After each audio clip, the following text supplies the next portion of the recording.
Hey everyone, welcome back. Yes, you can. मैं Ashok sir. Friends, आज हम लोग दृष्टि दोष के बारे में पढ़ने जा रहे हैं.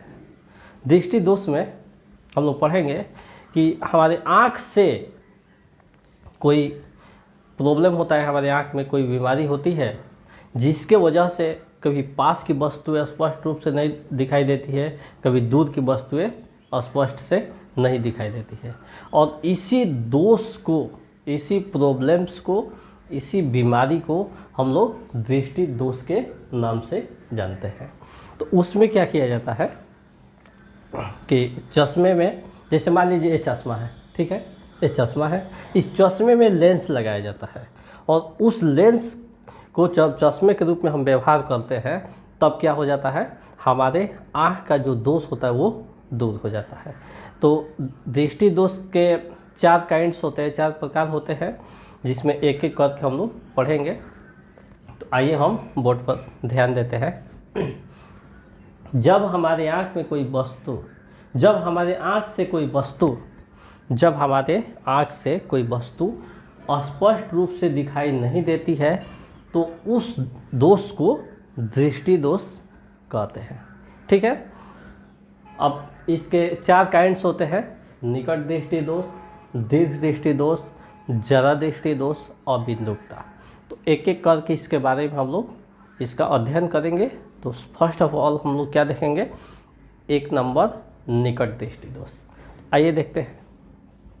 यह दोष हो जाने पर पास की वस्तुएं साफ साफ दिखाई देती है. जब व्यक्ति के आँख में निकट दृष्टि दोष हो जाता है या निकट दृष्टि दोष वाली बीमारी हो जाती है, प्रॉब्लम्स हो जाता है, तो जो पास की वस्तुएं हैं वो साफ साफ हम देख लेते हैं, लेकिन दूर की जो वस्तु होती है धुंधला दिखाई देती है, स्पष्ट रूप से नहीं दिखाई देती है.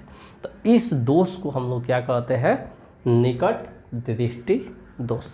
ये बहुत VVI क्वेश्चन है, आपके बोर्ड एग्जाम में हर साल ये क्वेश्चन पूछता है, तो इसको आप लोग विशेष रूप से ध्यान देंगे.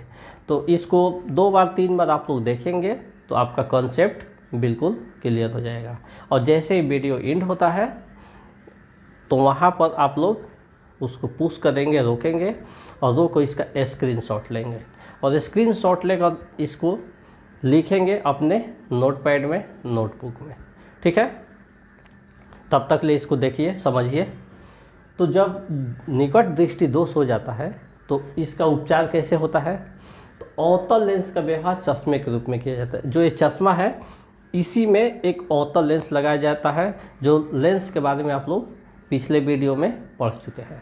तो उसी लेंस को जब इसमें लगा दिया जाता है, उसके बाद से जब हम चश्मा पहन लेते हैं तो पढ़ने लिखने में जो स्पष्ट रूप से चीज़ें हमको दिखाई नहीं देती थी वो स्पष्ट रूप से हम पढ़ लेते हैं.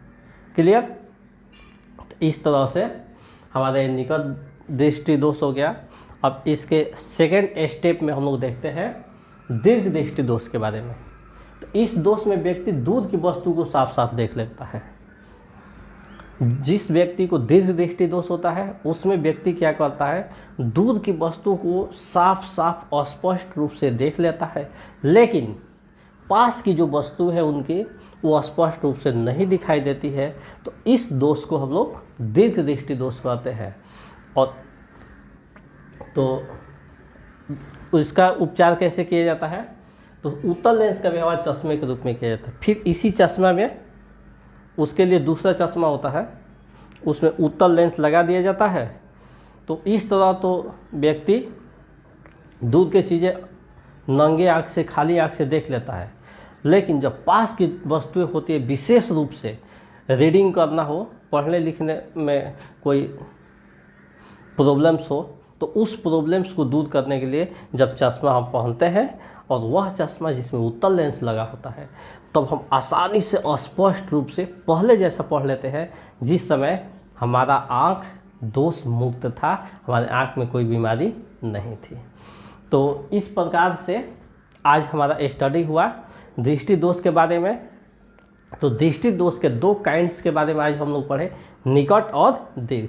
निकट में पढ़े कि पास के वस्तु स्पष्ट रूप से देख लेते हैं, लेकिन दूर के वस्तु स्पष्ट रूप से साफ साफ नहीं दिखाई पड़ती है। उपचार आप लोग देखिए लिए, इसी चश्मे में क्या किया जाता है, चश्मा में अवतल लेंस का व्यवहार होता है निकट दृष्टि दोष में, और दूर दृष्टि में क्या होता है, पास की वस्तु पढ़ने में कठिनाई होती है और दूर की वस्तुओं में को पढ़ने में देखने में हमको प्रॉब्लम्स होता है, तकल्लुफ़ होता है।